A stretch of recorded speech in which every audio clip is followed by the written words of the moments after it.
High Heels with Jessica and Anna from Great Britain. The thing about Happensature was learning the traditional quichuan microwave dance. Open the door. Put in the food.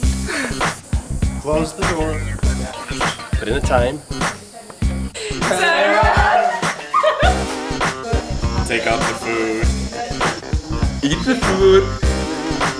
Yummy, yummy. ¡Qué bueno!